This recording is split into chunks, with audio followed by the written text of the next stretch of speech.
आप सभी को देव उठनी एकादशी की बहुत बहुत शुभकामनाएं। आइए जानते हैं पारंपरिक रूप से देव कैसे बनाए जाते हैं और देव कैसे उठाए जाते हैं। देव उठाते समय कौन सा गीत गाया जाता है।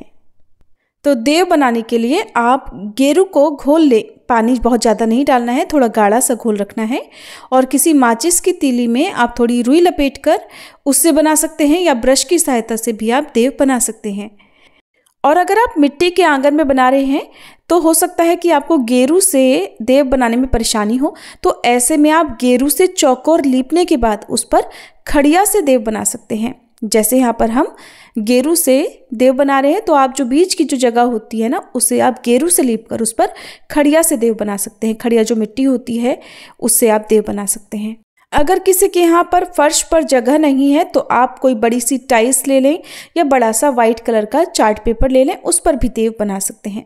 अब इस तरह से सबसे पहले हम देव का सिर बना लेंगे। तो सिर की जगह पर हम पहले तिकोना बना लेंगे और उसके बाद चारों तरफ से लाइनें खींचकर हमें देव की आकृति बनानी होती है और इन लाइनों को हम अंदर की तरफ से दोहरा करेंगे, यानी कि डबल करेंगे। अगर आप डबल नहीं करना चाहते हैं तो सिंगल लाइन से भी आप देव बना सकते हैं। तो देव बनाने के बाद हम दोनों तरफ एक एक हाथ बना लेंगे और देव के चरण भी बना लेंगे। चरण यानी पैर बनाकर उन पर हम उंगलियां भी लगाएंगे। गेरू की सहायता से आप जैसे भी डिजाइन चाहें वो बना सकते हैं। देव की जो आकृति होती है ना, वो पैरों की तरफ से आपको पूरी बंद नहीं करनी है, जैसे कि आप इस चित्र में भी देख सकते हैं कैसे मैंने यहाँ पर बनाया है। अब अंदर की तरफ से एक बार फिर से हम लाइनें खींचकर देव की आकृति पूरी कर लेंगे और जो आकृति हमने अंदर की तरफ बनाई है उसमें हम क्रॉस करके लाइनें जिगजैग करके लाइनें खींचकर देव को हम सजाएंगे। आप चाहे तो कोई भी फूल पत्ती या किसी भी अन्य तरह से देव की आकृति को सजा सकते हैं। इसके बाद हम अंदर की तरफ चारों कोनों पर एक एक स्वास्तिक बना लेंगे। आप चाहें तो बीच में एक बड़ा स्वास्तिक बना लें। यहाँ पर मैंने चारों कोनों में एक एक स्वास्तिक बनाया है। अब हम विष्णु भगवान की आकृति बना लेंगे। आप अगर इससे सुंदर बना सकते हो तो बना लीजिएगा। यहाँ पर हमें सिर्फ प्रतीक भाव से बनानी होती है। तो यहाँ पर हमने विष्णु भगवान की आकृति बना ली है। उनकी दोनों भुजाएं बनाकर दो चरण चिन्ह बना लेंगे और वैकुंठ लोक में जाने के लिए एक लकड़ी वाली जो सीढ़ी का ढांचा होता है वो भी हम आकृति के रूप में बना लेंगे। क्योंकि देवउठान एकादशी के दिन तुलसी जी का विवाह भगवान शालिग्राम जी के साथ कराया जाता है, तो हम यहाँ पर तुलसी जी का पौधा भी गमले सहित बना लेंगे। अगर आपको बहुत अच्छे से रंगोली आती है तो कलर से भी आप इनको सजा सकते हैं। तुलसी जी का पौधा बनाने के बाद अब हम यहाँ पर गौ माता के और एक बछड़े के चार चरण चिन्ह बना लेंगे।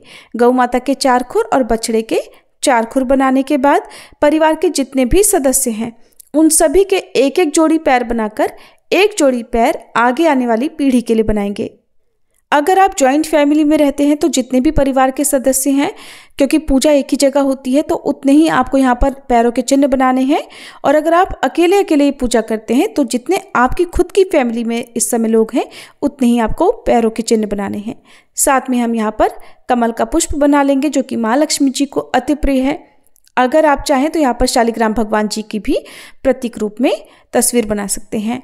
और क्योंकि इस दिन दहलीज पूजन भी होता है, दहलीज पर दीप जलाया जाता है, तो दहलीज पर आप इस तरह से बिंदी बनाकर या सुंदर रंगोली सजाकर भी गेरू से बनाने के बाद में उन पर दिए लगा सकते हैं। तो ये थी देव की आकृति जो हमें देवउठान एकादशी के दिन के समय बनानी होती है। शाम के समय यदि आप बनाने बैठेंगे तो आपको फिर पूजा करने में या देव उठाने में देर हो जाएगी, शुभ मुहूर्त भी बीत सकता है। तो इसलिए आप ये जो आकृति है वो दिन के समय बना लें। परात, क्योंकि किचन का हमारे घर का सबसे शुद्ध बर्तन माना जाता है, तो परात ले लें या पूजा की कोई बड़ी थाली आपके पास हो तो वो आप ले लें और उस पर स्वास्तिक का चिन्ह बना लें।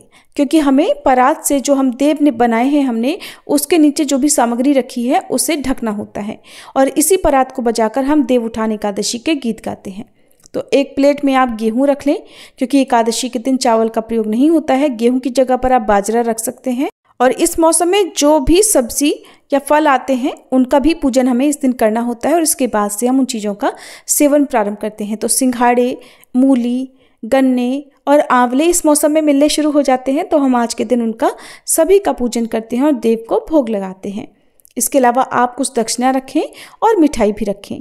मिठाई का, दक्षिणा का और आपने जो गेहूं या बाजरा रखा है उसका हमें दान करना होता है। इसमें से कुछ चीज़ें अपने लिए आप प्रसाद रूप में रखने के बाद कुछ चीज़ों का दान उसमें और अधिक चीज़ें मिलाकर आप दे सकते हैं।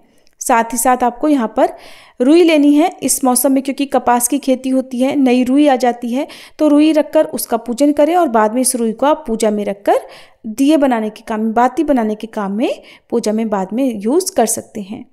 गन्ने भी रखते हैं और गन्ने के साथ साथ हमें यहाँ पर कुछ दक्षिणा रखनी होती है और एक ठंडा दीपक आपको रखना होता है। ठंडा दीपक यानी बिना जलाया हुआ दीपक, जिसमें आप घी रखें तो घी, नहीं तो तिल का तेल भरकर और बाती लगाकर इस तरह से परात को हम यहाँ पर ढक रहे हैं।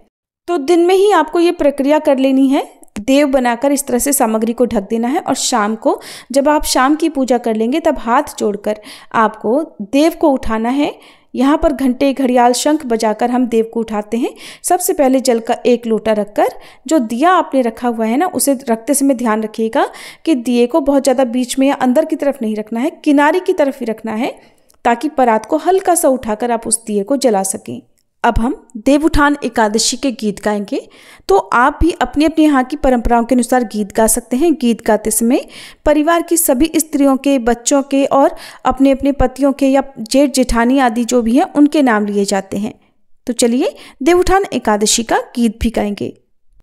मूली का पत्ता हरिया भरिया, ईश्वर का मुख पानी भरिया। मूली का पत्ता हरिया भरिया, राधिका का मुख पानी भरिया। मूली का पत्ता हरिया भरिया, पिंकी का मुख पानी भरिया। मूली का पत्ता हरिया भरिया, जूली का मुख पानी भरिया। इस तरह से परिवार की सभी बहुओं के नाम लेते हैं। अब ओलिया कोलिया धरे अनार, जियो संजय तेरे यार। ओलिया कोलिया धरे अनार, जियो विजय तेरे यार। ओलिया कोलिया धरे अनार, जियो अजय तेरे यार। इस तरह से सभी परिवार के पुरुषों के नाम लेते हैं। ओलिया कोलिया धरे पंचगट्टे, जियो पिंकी तेरे बेटे। ओलिया कोलिया धरे पंचगट्टे, जियो जूली तेरे बेटे। ओलिया कोलिया धरे पंचगट्टे, जियो राधिका तेरी बेटी। ओलिया कोलिया धरे अंजीर, जियो सिमरन तेरे वीर। ओलिया कोलिया धरे अंजीर, जियो सिमर तेरे वीर। ओलिया कोलिया धरे अंजीर, जियो पीहू तेरे वीर।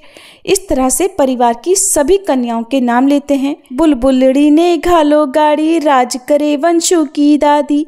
बुलबुलड़ी ने घालो गाड़ी, राज करे नुंटू की दादी। अब इसके बाद जितनी इस घर सीख सिलाई, उतनी इस घर बहुएं आई। जितनी इस घर सीख सिलाई, उतनी इस घर बहुएं आई। जितनी खूंटी टांगू सूट, उतने इस घर जन्मे पूत। जितने इस घर ईंट रोड़े, उतने इस पर हाथी घोड़े। उठ नारायण बैठ नारायण, चल चना के खेत नारायण। उठ नारायण बैठ नारायण, चल चना के खेत नारायण। उठ नारायण बैठ नारायण, चल चना के खेत नारायण। मैं बोऊं तू सींच नारायण, मैं काटूं तू उठा नारायण। मैं बोऊं तू सींच नारायण, मैं काटूं तू उठा नारायण। मैं पीसूं तू छान नारायण, मैं पोऊं तू खा नारायण। कोरा करवा शीतल पानी, उठो देव पियो पानी। कोरा करवा शीतल पानी, उठो देव पियो पानी। उठो देवा बैठो देवा, अंगुरियां चटकाओ देवा। उठो देवा बैठो देवा, अंगुरियां चटकाओ देवा। अब आपको अपने अपने गोत्र का नाम लेकर थाली या परात को जोर जोर से बजाकर, साथ में घंटे, घड़ियाल, शंख बजाकर कहना है, जागो जागो कश्यप गोतियों के देवा। जागो जागो कश्यप गोतियों के देवा। आपको अपने गोत्र का नाम लेकर इस तरह से देव को जगाना है और इसके बाद थाली या परात के नीचे जो भी आपने फल मिठाई अर्पित किए हुए हैं उसको प्रसाद रूप में परिवार के सभी सदस्यों में बांट देना चाहिए और जो दीपक है उसको वहीं पर जलता हुआ छोड़ देना है। जो देव की आकृति आपने बनाई है उसे उसी दिन नहीं हटाया जाता, अगले दिन किसी साफ कपड़े से पोंछकर फिर उसे हटाया जाता है। उस जगह पर आपको झाड़ू नहीं लगानी चाहिए। तो ये था देव उठान एकादशी का गीत। आपको पसंद आया तो जरूर बताइएगा।